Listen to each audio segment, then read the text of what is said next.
Hello everyone. Welcome to yet another episode of Let Us Talk. I'm Divya, a control and automation professional in the energy sector. In the past few years, I've been working on environment related projects such as monitoring air pollutants and greenhouse gas emissions. Energy is such a basic necessity you can't do without, but it has such a powerful impact on the environment and on human life. What fascinated me was that individual homes have such a big collective carbon footprint. I then pledged to myself to actively reduce my own household carbon footprint and to live each day more sustainably. I started my Instagram blog, Minimalist Mathur, to spread awareness about simple and practical steps to a sustainable lifestyle. In my blog, I talk about composting, making my own skincare products and soaps. Basically, simple steps that can largely reduce your carbon footprint. These days, we talk a lot about sustainability. But what is sustainability?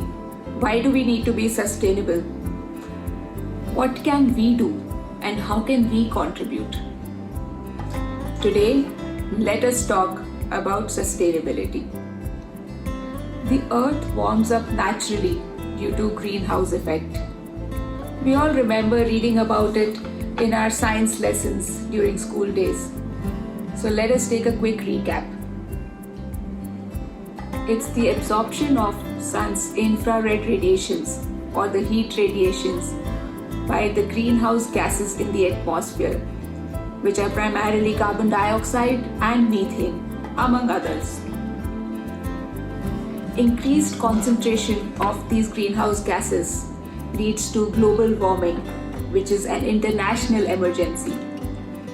Now, this may seem like a far-off problem which does not affect you directly, but that's not the case.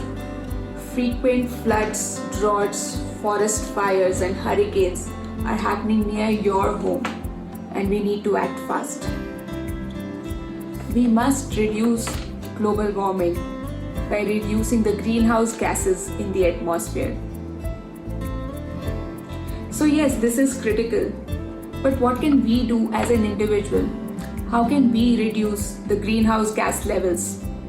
Coming back to the carbon footprint that I mentioned earlier, carbon footprint is nothing but the amount of greenhouse gases generated by our actions. We can support greenhouse gas emission reduction, that is carbon footprint reduction, by living more sustainably. I'll explain the connection in a bit. This channel is specially focused on senior citizens who have experienced a relatively more sustainable lifestyle in the yesteryears. We have now come a full circle and appreciate some of the traditional Indian ways that were quite sustainable. We must remember that we do not inherit this planet and this environment from our ancestors, but we borrow it from our children. A big chunk of our household waste is the organic food waste generated from our kitchens. This could be the vegetable scraps, leftover or spoiled food, eggshells, etc. These, if we dispose of in the regular garbage, ends up polluting the landfills or the water bodies. Rotting landfills are one of the major causes of generating methane, which is a very strong greenhouse gas. We can eliminate this if we take care of our organic food waste at source itself. Today I'll show you 2 ways how you can compost at home simply and significantly reduce the greenhouse gas emission due to your household and help your planet. So first way of composting that I'm going to show you is in our bin. If you can see, this is a discarded planter wherein we've already started our compost. Right now it's covered with dried leaves. What I'm going to do next is that I'm going to add my kitchen waste. You can see here we've been storing this for last 2-3 days, and I'm just making a layer of this kitchen waste, which is basically the greens.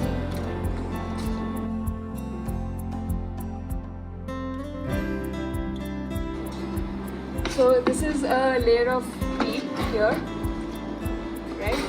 Now I'm going to cover this with a layer of browns. The browns are basically dried leaves. You can also use black and white newspaper or Amazon packing, you know, the compostable packing that you can get. But since we have plenty of dried leaves, I'm using that. So now I have a layer of dried leaves.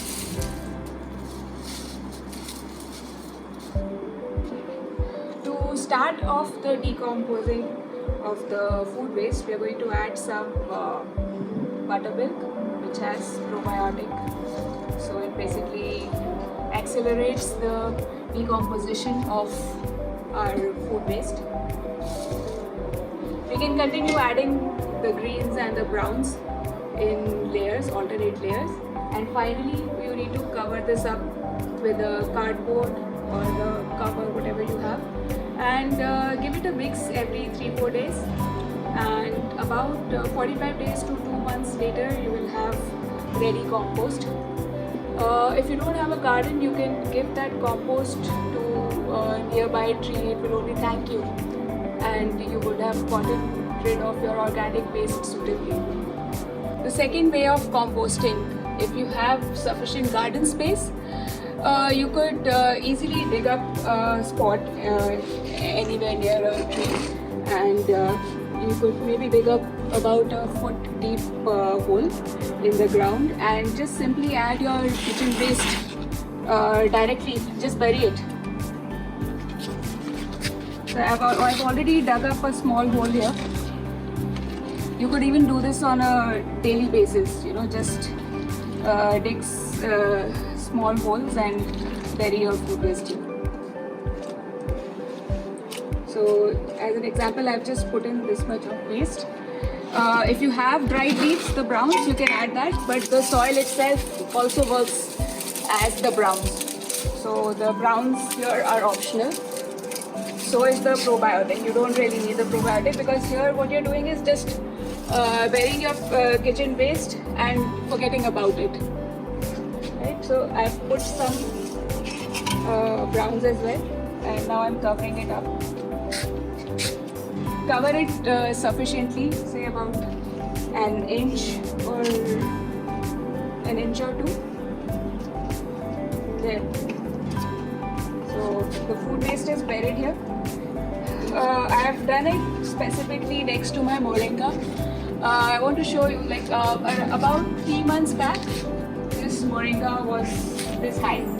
That's when we got this. And you can see the height is double now. And that too in the UAE summer. So you can just see how much our moringa is thanking the composting that we are doing at home. So I hope you have learned the composting, and it's pretty simple. And if you have the space and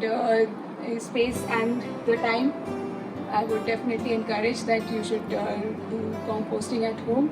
It would direct significant amount of waste away from the landfills. As an example, we earlier had to take out garbage every day. Now we have to take out garbage just twice a week. That much of waste is actually being composted in our house.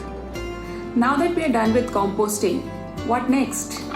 Let us segregate the remaining waste into recyclables and non-recyclables. This is done in many parts of the world and in many neighborhoods in India as well. But you would be surprised to know that only 9% of the plastic waste generated worldwide is actually recycled.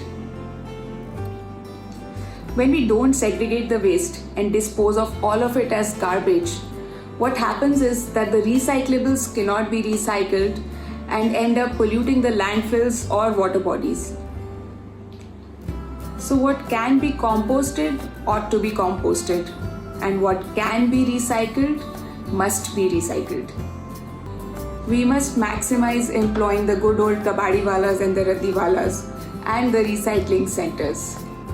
Indian way of living has been inherently sustainable, and we must learn from our age-old practices. Now, recycling plastic waste is also energy intensive. It requires energy and produces carbon emissions. Do you know that every second 1500 plastic bottles get thrown into the landfill or the ocean? Imagine the magnitude. When we talk about being environment friendly, we often talk about the 5 R's. Let us see how we can imbibe these 5 R's into our daily life. First, avoid using plastic bottles of water and drink. Carry your own water bottle when going out and fill up wherever you can. Refuse plastic cutlery and plastic straws when ordering food online. Refuse plastic bottles and plastic cups of water if they come along with your meals. Refuse plastic shopping bags. Use your own cloth bags and containers when you go grocery shopping. Next, reduce plastic. As an example, you could start using soap bars and shampoo bars. Many of us have been using soap bars until quite recently when these fancy shower gels came along. It's now time to go back to soap bars that are solid. I make these soap bars at home with only the known and necessary ingredients and some herbs that are good for the skin. And now we have these shampoo bars that are truly a game changer. Just some coconut oil and a shampoo bar, that's all you need. Did you know that 9 million tons of plastic ends up in the ocean each year? If all of us take even a small step towards reducing our plastic waste, imagine what the entire world population would be able to do. Next, reuse unavoidable plastic containers. Although we should reduce ordering in food often, but during the pandemic, we've been flooded with these plastic containers. What should we do with them? Just clean them up and reuse them to store random knickknacks around the house or some dry food items. We also have a lot of cosmetic containers lying around the house and we don't know what to do with them.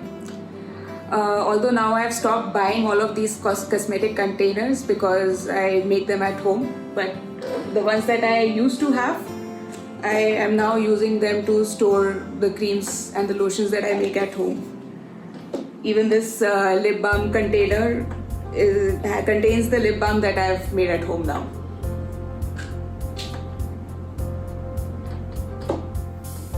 The last 2 R's, recycling and rotting, we've already talked about. Rotting is basically composting. This sums up the 5 R's. Refuse, reduce, reuse, recycle and rot. Next, electrical power generation is another major contributor to the global carbon emissions. Energy is a basic amenity, and we can take a few steps to ensure its optimum utilization. We all know that we should turn off the electrical appliances that are not in use, or switch off the lights and fans when we leave the room. But do we do it all the time? Do we always remember to switch off the light when we exit the room or switch off the fans when we leave? Get your ACs serviced regularly to ensure that they are operating efficiently. Maximize use of sunlight and switch to LED lighting, which are a lot more energy efficient. In fact, opt for LED decorative lighting this festive season. It would brighten your home and reduce your electricity bill. Reducing your power consumption will reduce your electricity bill and benefit the environment as well. Globally, fresh water is exceptionally scarce. Did you know that only 0.3% of water on this blue planet is accessible for human use? Research has it that by 2025, more than 2/3 of the global population will face critical water shortage. And besides, producing and supplying fresh water also requires substantial amount of electrical energy. Therefore, it is imperative that we conserve our consumption of water at home. And how do we do that? Take shorter showers, switch off the tap when brushing your teeth or when you're singing happy birthday twice to cover the 20-second hand wash drill. And finally, Practice minimalism. Only buy what you need and use what you already have. As an initiative, let us take a pledge that starting this festive season, we will only exchange environment-friendly gifts. You could gift a plant, you could gift decorative or utility items that are made from naturally biodegradable material. I'm sure you can think of a lot more ideas for eco-friendly gift items. We need to take urgent action on climate change so that this planet can support the needs of the present generation and the future generation. For more tips on sustainable lifestyle, follow my Instagram channel, Minimalist Mathur, and let us know in the comments below what steps you're taking to protect your home, your planet. Thank you.